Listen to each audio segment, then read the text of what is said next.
Hey folks, it's Jeff from This Week with JTT, and we are at part 4 of the treacherous rise of Diddy.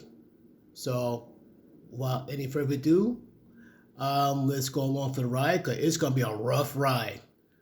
If I remember, the last time we heard, there's an incident took place in Harlem about overbooked show. People suffered, died, and people ready to blame Diddy. But somehow, he one of the top music producers, one of the top music moguls, Clive Davis. Let's just get to it now.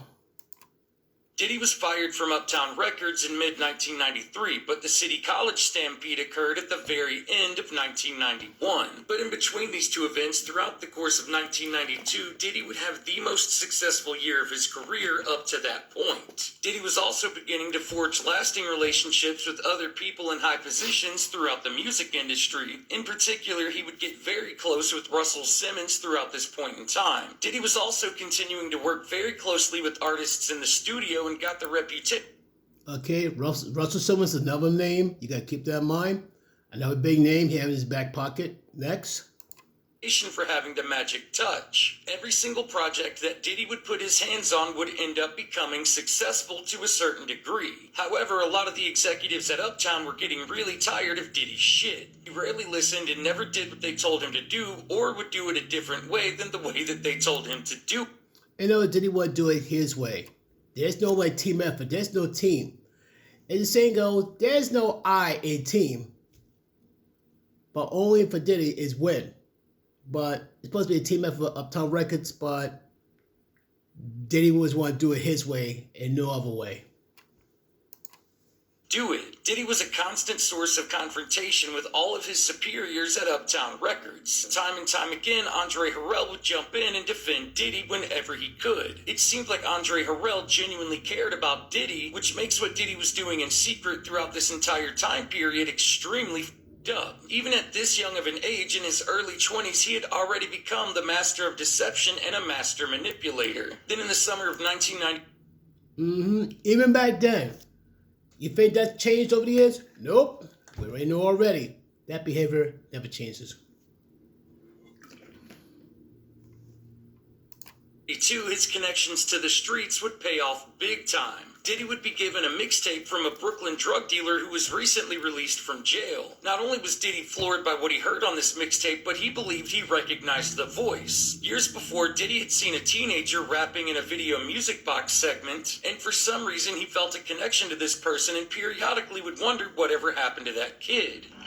Oh, what's up? It's video music box. DJ Robert Days, right? What's up, man?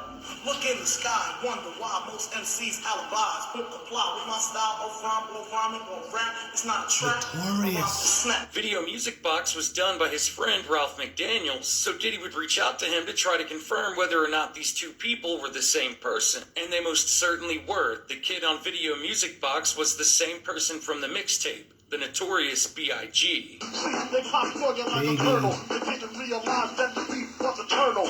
Internal injury, that's what you're soon to see. B.I.G. keeps company. Sometimes in my way, if they come my potent. Understand, change my skimmer and my coat and I'm floating. The York punk part of town. Anybody frontin', they better duck down. Diddy saw this as a sign of good fortune, so he worked quickly to get Biggie signed as fast as he could, and with the help of Andre Harrell would get the deal done and signed Biggie Smalls to Uptown Records within just a few days. At the time, Diddy was producing Heavy D's album, and he wanted to put Biggie to work as quickly as possible, which resulted in Biggie appearing on his very first ever song with Uptown Records. When I hit you with the blow of death, I leave nothing left. I took you up so quick, they call me Biggie Smalls and Chef. My burner to my left. I'm at the type to fight. I'm blowing up quick like a stick of dynamite. Later that year, both Biggie and Diddy would appear on Supercat's song Dolly My Baby, and this would be Diddy's very first ever appearance on a song, and he would just so happen to lay down one of the worst verses in hip-hop history.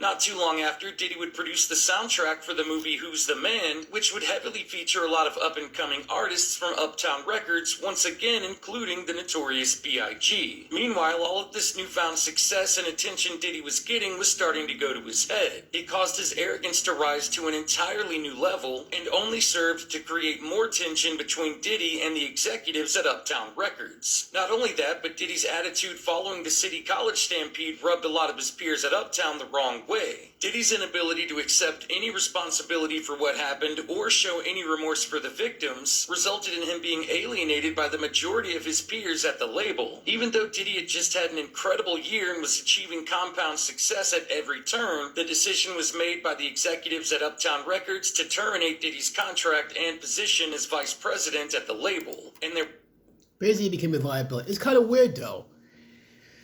If you only showed that type of consistent concern during that concert and went wrong, he'd still be like a legend at Uptown Records. Uptown Records be like bigger than ever, but he caused a lot of problems. Yes, he was successful, but at what price though? I mean, bro, humble yourself. Always think that it's not like you make it to the mountain alone. You have people who are with you, who will ride and die with you. That's why, like, with me and my YouTube channel, I always thank my subscribers who always there for me. I'm like, I grew my subscriber list from my 30-something people. I'm up to about close to 2,500. So for those people who are listening right now, thank you. Thank you so much for being my ride and dies. I love you guys, and more great things are coming soon. I promise you.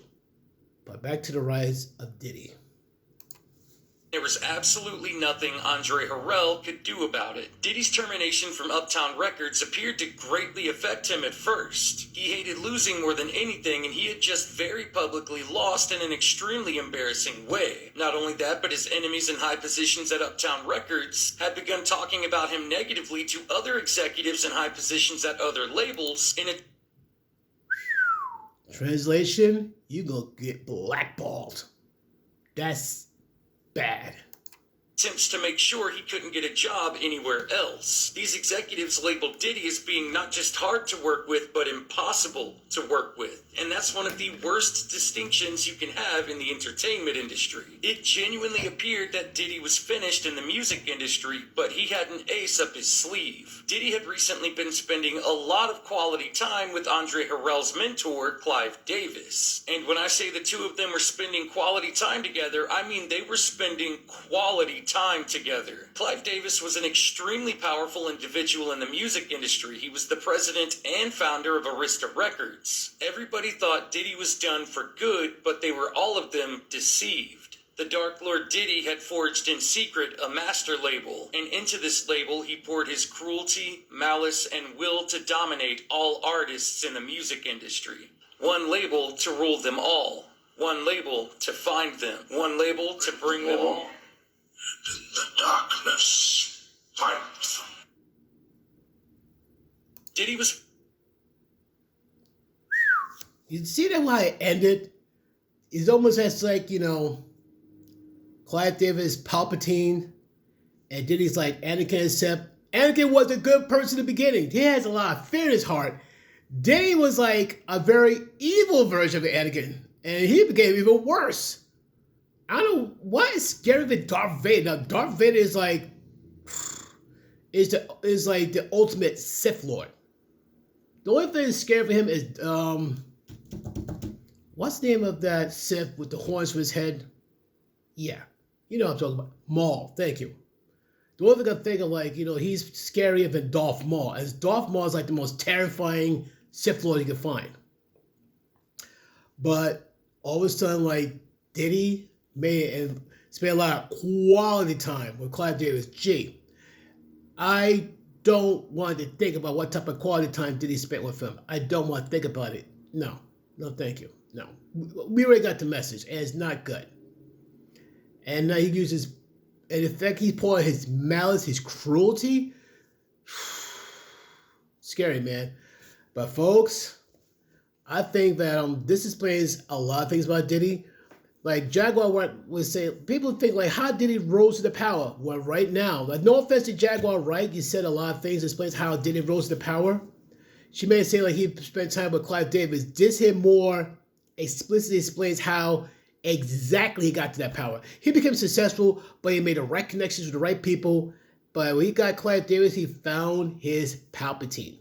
Plain and simple. And forged his own little dark empire.